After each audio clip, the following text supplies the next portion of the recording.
Marcus had no plans that morning.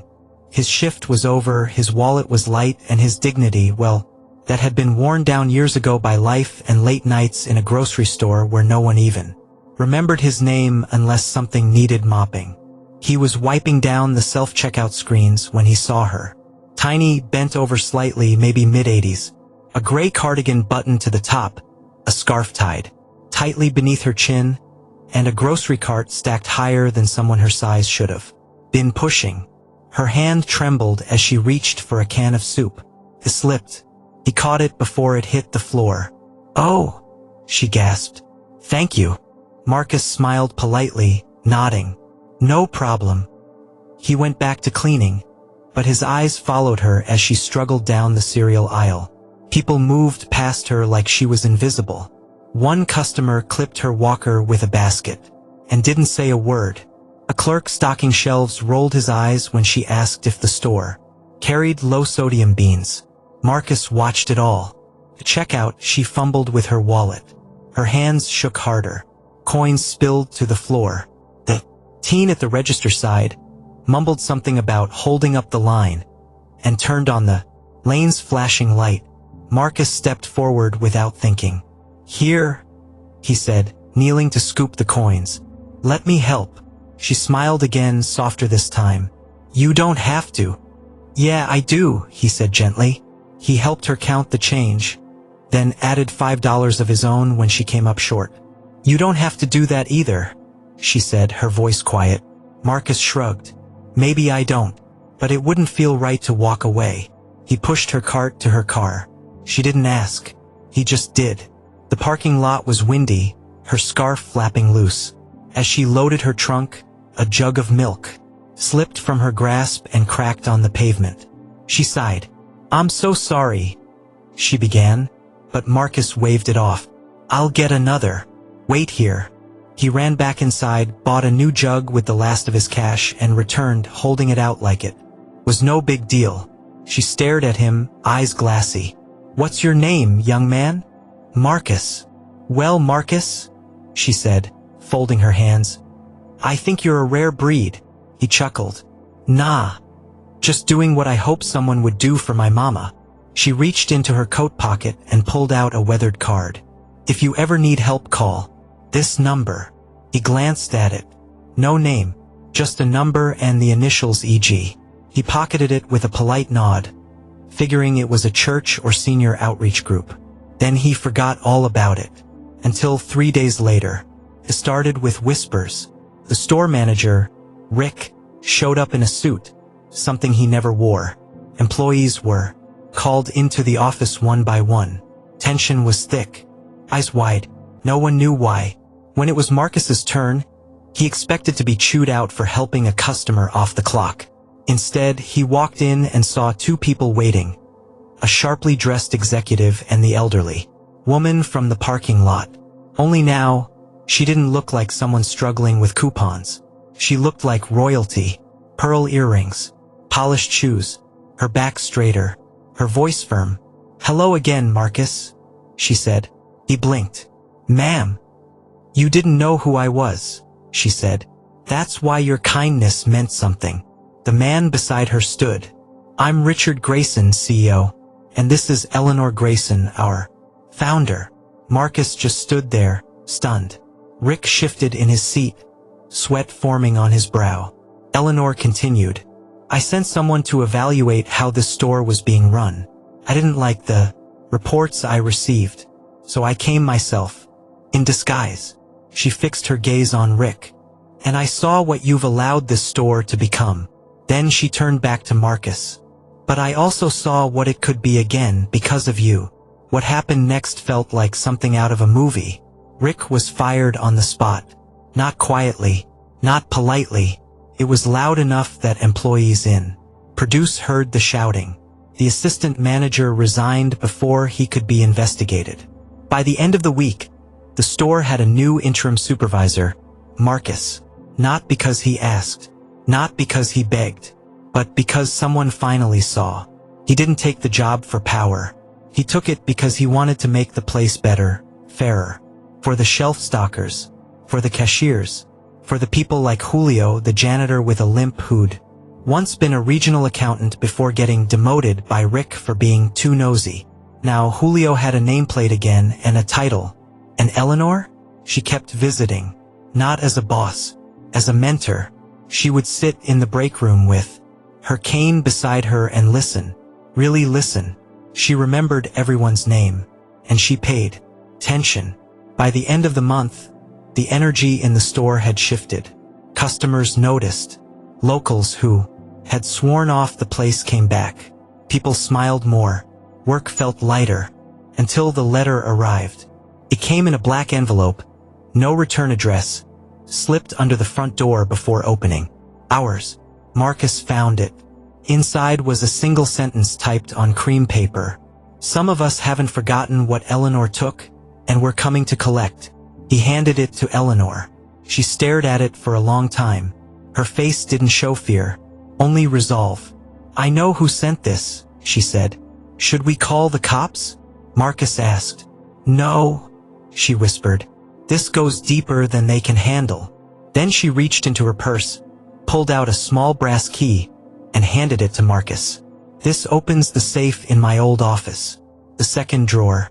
If anything happens to me, you go there. Understand? Eleanor. She put her hand on his. You reminded me what this store was supposed to be. You brought humanity back into these aisles. He swallowed hard. You did that. She smiled. No, Marcus. You just showed me it wasn't too late. 2 nights later, she was gone. Not missing. Just gone. Her car still in the lot.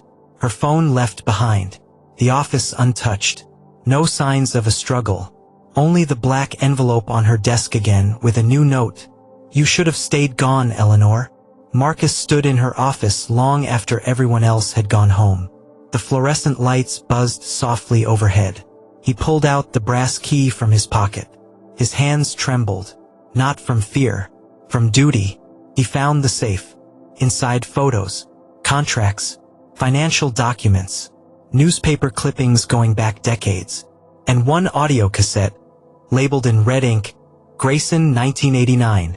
He didn't recognize most of the names except one. Darren Vale, former VP, fired for embezzlement, sued for fraud, rumored to have ties to something bigger, something darker, the kind of man who never stayed in one place too long and never truly disappeared. The tape clicked as he placed it into the old recorder on the shelf. He hit play, and Eleanor's voice came through, crackling but clear. If you're listening to this, Marcus, it means Darren's come back. I've always feared this day. He doesn't just want money. He wants revenge. And if he gets control again, it won't stop with this store. Her voice paused. I need you to finish what I started. Then silence. Marcus sat alone in the dim light, the tape spinning quietly to its end. Outside, rain began to fall. The sign above the store flickered once, then steadied. He took a deep breath and whispered to himself, justice doesn't always wear a badge. Sometimes it wears an apron. 3 days after Eleanor Grayson vanished, Marcus found himself pacing the back storeroom, like a caged animal. The walls felt tighter, the shadows deeper. Every slam of the stockroom door jolted him like a gunshot. The store was quieter without her. Too quiet. The employees still smiled, still worked, but something had gone out of the air. Marcus could feel it. Like a string had snapped, and no one knew where the ends went. He stared at the brass key in his hand again. Eleanor had trusted him. Not the board. Not the managers. Him. A man who 6 weeks ago was invisible. Now he was standing in her old office, surrounded by boxes and papers and 20 years of history stuffed into filing cabinets no one else dared touch. He unlocked the safe, pulled out a folder labeled Vale Darren, and everything changed. Inside were purchase orders, shell company invoices, old letters between Darren and corrupt board members, proof that Eleanor's most trusted executive had siphoned millions from the company before she caught him. He had used fake vendors to drain the accounts, set up a network of ghost companies, and tried to blackmail her when she pushed back. She fought. Quietly, legally, but she never exposed him publicly. Why?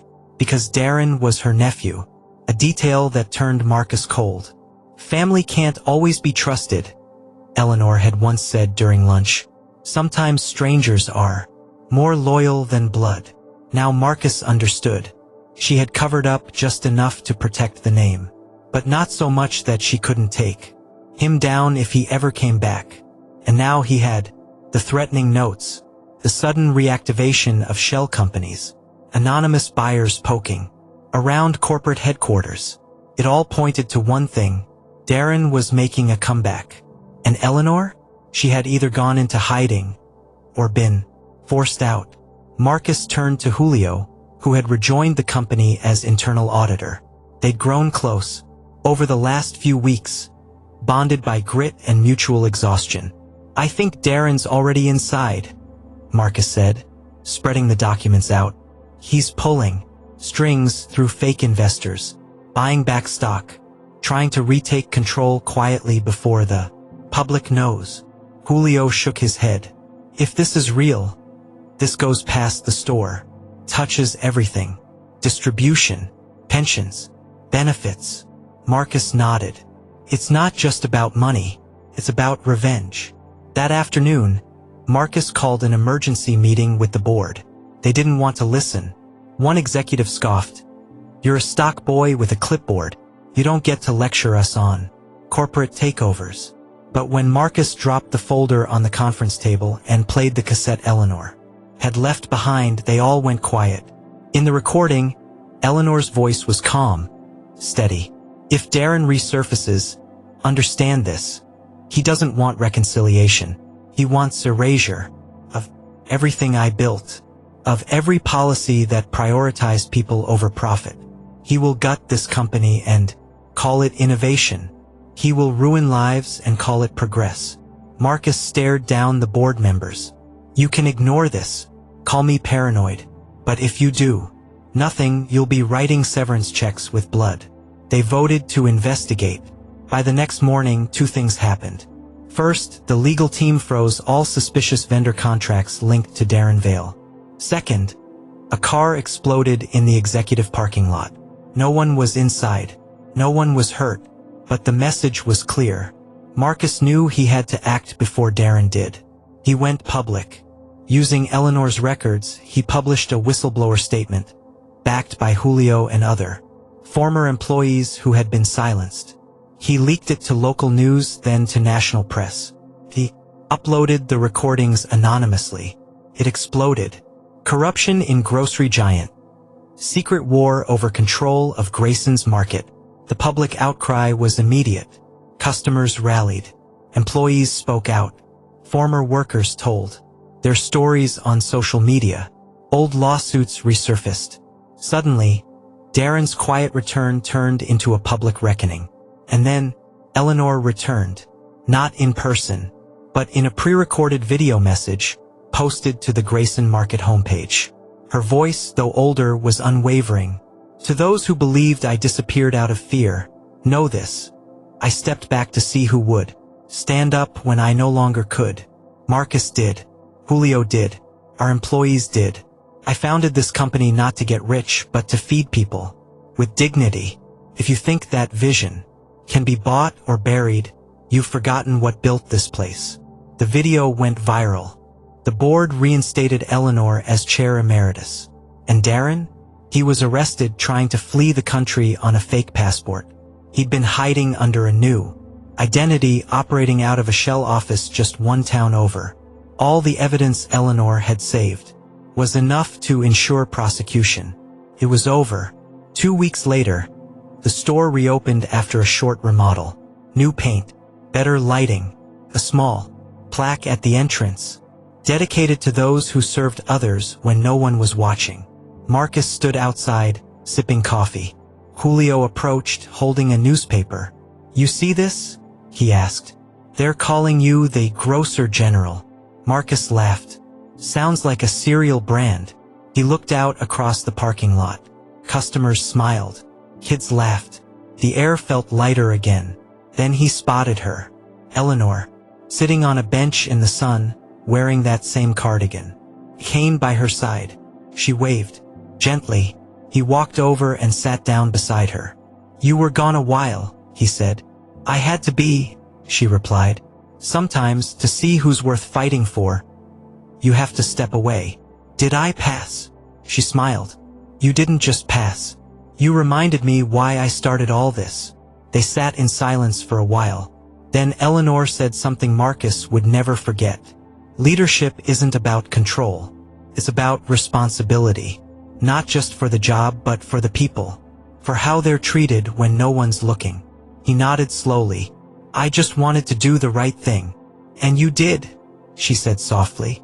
"And now the right thing is doing it again and again, until it becomes the standard, not the exception." They sat quietly as the sun warmed the storefront bricks. No applause, no fireworks, just two people quietly reflecting. The storm had passed, but something better had taken its place. A kind of stillness, a belief that maybe, just maybe, kindness when no one's looking still mattered.